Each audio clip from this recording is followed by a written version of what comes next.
HSC 2025 পরীক্ষার্থীরা, আজকে আমরা তোমাদের বাংলা প্রথম পত্র এমসিকিউ সাজেশন আমার পথ নিয়ে আলোচনা করব। আমার পথ থেকে গুরুত্বপূর্ণ এমসিকিউ গুলা নিয়ে আলোচনা করব।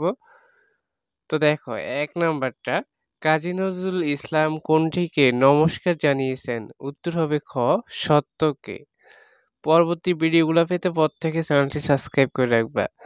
ভুলের মধ্য দিয়ে কিভাবে সত্যকে পাওয়া যায়? উত্তর হচ্ছে খ, ভুল থেকে শিক্ষা নিয়ে। এরপর দেখো, কাজী নজরুল ইসলাম কত সালে জন্মগ্রহণ করেন? উত্তর হচ্ছে গ, 1899 সালে। 6 নম্বরটা, কাজী নজরুল ইসলাম কোথায় জন্মগ্রহণ করেন? উত্তর হচ্ছে খ, পশ্চিমবঙ্গের বর্ধমান জেলায়।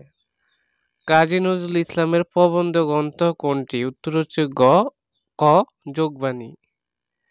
কত বছর বয়সে কাজী নজরুল ইসলাম বাকশক্তি হারান? উত্তর হচ্ছে ক, 43 বছর। খুবই গুরুত্বপূর্ণ এমসিকিউ এটা। 9, কাজী নজরুল ইসলাম কত সালে শেষ নিঃশ্বাস ত্যাগ করেন? 1976 সালে। কাজী নজরুল ইসলামকে কিভাবে সমাহিত করা হয়েছে পূর্ণ রাষ্ট্রীয় মর্যাদায়? কাজী নজরুল ইসলাম কি বিশেষণে সমধিক পরিচিত? বিদ্রোহী কবি। কবি নজরুলকে কোথায় সমাহিত করা হয়? ঢাকা বিশ্ববিদ্যালয়ে। ছোটবেলায় কবি নজরুল কোন দলে গান করেছেন? উত্তর হচ্ছে খ, ল্যাটোর দলে। কাজী নজরুল ইসলাম কত বঙ্গাব্দে জন্মগ্রহণ করেন? 1306। কাজী নজরুল ইসলামের বাবার নাম কি? কাজী ফকির আহমেদ। কাজী নজরুল ইসলামের মায়ের নাম কি? জাহেদা খাতুন। কাজী নজরুল ইসলাম কেমন পরিবারে জন্মগ্রহণ করেছিলেন? দরিদ্র পরিবারে। কাজী নজরুল ইসলাম কত সালে সেনাবাহিনী বাঙালি পল্টনে যোগ দেন? উত্তর হচ্ছে গ, 1917 সালে। কখন কাজী নজরুল ইসলামকে এদেশে বরণ করে নেওয়া হয়? স্বাধীনতার পরে। বাঁধনহারা নজরুলের কোন ধরনের গ্রন্থ? উপন্যাস। কাজী নজরুল ইসলামের উপন্যাস কোনটি? মৃত্যুক্ষুধা। আর রাজবন্দি জবানবন্দি কাজী নজরুল ইসলামের কি ধরনের রচনা? প্রবন্ধ। কাজী নজরুল ইসলাম কত বঙ্গাব্দে মৃত্যুবরণ করেন? 1383। এগুলা সব লেখক পরিস্থিতি থেকে গুরুত্বপূর্ণ এমসিকিউগুলা। দেখো, কাজী নজরুল ইসলাম বাংলা সাহিত্যে বিদ্রোহী কবি সমধিক পরিচিত ছিলেন কেন? উত্তর হচ্ছে গ, অন্যায় ও শোষণের বিরুদ্ধে প্রতিবাদের জন্য। 25, এক হাতের বাঁশি আর এক হাতের অন্তর্য নিয়ে আবির্ভূত হয়েছিলেন নজরুল। এখানে বাঁশি বলতে কোনটিকে বোঝানো হয়েছে? প্রেম। কাজী নজরুল ইসলাম বাংলা সাহিত্যে ও সঙ্গীতকে কিভাবে সমৃদ্ধতর করেছেন? নতুন বিষয়, নতুন শব্দ যুক্ত করে। বাংলাদেশের স্বাধীনতার পর কাজী নজরুল ইসলামকে দেশের নাগরিকত্ব দেওয়ার প্রয়োজন হয়েছিল কেন? জন্মসূত্রে ভারতের নাগরিক ছিলেন বলে। এগুলা লেখক আপাতত আর লাগবে না। নজরুল ইসলাম যে সত্যের কথা প্রবন্ধে বলেছেন তার সাথে কিসের সাদৃশ্য রয়েছে? আলোর। কাজী নজরুল ইসলাম সবসময় মনে প্রাণে কি চেয়েছেন? ভারতবর্ষের মানুষ মুক্তি পাক। নজরুল সত্য অন্তরে ধারণ করলে একজন মানুষের কাছে কি হবে? সঠিক পথ পাবে। অন্তরে গোলামের ভাব দূর না হলে মানুষের মনের কি কাটবে না? দাসত্বপনা। আত্মাকে চিনলে মানুষের ভিতরে কি আসে?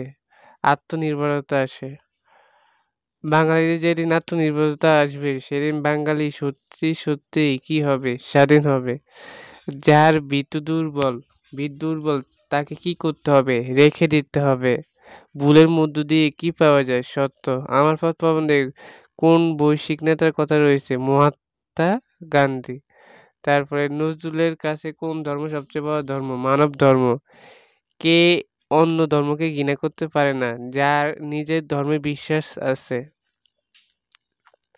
কাকে ভয় দেখিয়ে কেউ পদানত করতে পারবে না? যে নিজেকে চেনে। মানুষের মধ্যে জোর আসে কিভাবে? নিজেকে চেনার মাধ্যমে। মানুষ কখন নিজের সত্যকে অস্বীকার করে ফেলে? যখন খুব বেশি বিনয় দেখায়। আমি আছি বলতে আমার প্রবন্ধে কি বোঝানো হয়েছে? গান্ধাজি আছেন। নিজের উপর অটুট বিশ্বাস রাখতে কে শিখেছিলেন? মহাত্মা গান্ধী। আমার প্রবন্ধের প্রাবন্ধিক কারো বাণীকে কি বলে মেনে নিবেন না? বেদবাক্য আমার পথ প্রবন্ধের প্রাবন্ধিক সাহিত্য সমাজে মূলত কোন পরিচয়ে বেশি পরিচিত ছিলেন? কবি। আমার পথ প্রবন্ধের লেখক বিনয়ের চেয়ে মিথ্যাকে উত্তম বলেছেন কেন? বিনয় নিজের সত্যকে ঢেকে দেয় বলে। শফিক নিজেকে গুরু বলে জানে। আমার পথ প্রবন্ধের বর্ণনা মতে শফিকের এই দর্শনকে কি বলা হয়? আত্মাকে চেনার স্বীকারোক্তি। মানুষ কখনো আপন সত্য ছাড়া অন্যকে কুনিশ করে না, নিজেকে চিনলে। পর পর অবলম্বনের ফলে মানুষের প্রকৃতি কেমন হয়? নিষ্ক্রিয়।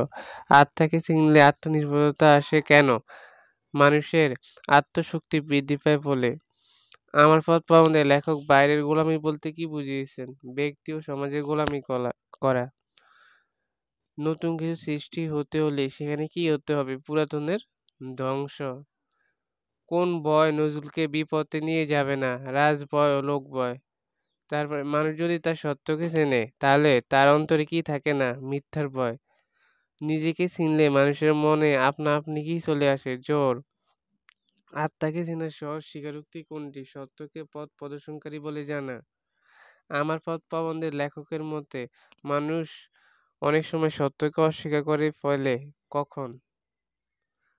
বিনয় দেখাতে গিয়ে। নজরুলের মতে বিনয়ের চেয়ে কোন জিনিসটি ভালো? অহংকারের পৌরষ। স্পষ্ট কথা বলা কি থাকে? অভিনয়। মহাত্মা গান্ধী মানুষকে কি শিখিয়েছিলেন? স্বাবলম্বন ও অটুট বিশ্বাস। নজরুলের মতে নিজের সত্যকে কর্ণধার হিসেবে জানলে নিজের উপর কি আসে? আত্মশক্তির বিশ্বাস। গান্ধীজির শিক্ষা গ্রহণ করলে ভারতবর্ষের মানুষ কি হবে না? পরনির্ভরশীল। তারপরে মেকি শব্দের অর্থ কি? মিথ্যা। কুর্নিশ শব্দের অর্থ অভিবাদন। এগুলো পরীক্ষায় আসবে। আগুনের ঝান্ডা কি? অগ্নি পতাকা। নেতৃত্বে দানের সামর্থ্য আছে এমন ব্যক্তিকে কি বলে? কর্ণধার। আগুনের সমযোজনা বলতে কি বোঝায়? সত্য পথে আগুনের ঝান্ডা। তারপরে আমার পথ প্রবন্ধটির রচয়িতা কে? কাজী নজরুল ইসলাম। আমার পথ কোন ধরনের রচনা? প্রবন্ধ। আমার পথ প্রবন্ধটি কোন গ্রন্থ থেকে সংকলিত? রুদ্রমঙ্গল। খুবই গুরুত্বপূর্ণ। তারপরে কাজী নজরুল ইসলাম এক মানুষকে অন্য মানুষের সঙ্গে মিলিয়ে কি হয়ে উঠতে চেয়েছেন? সত্য ও নির্ভীক। আমার পথ প্রবন্ধের ক্ষেত্রে নিচের কোন বাক্যটি সমর্থনযোগ্য? আত্মনির্ভরতা স্বাধীনতা অর্জনের প্রথম কথা।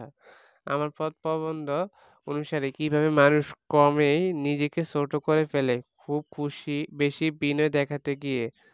আমার পথ প্রবন্ধে প্রাবন্ধিক কাকে নমস্কার জানিয়েছেন? সত্যকে।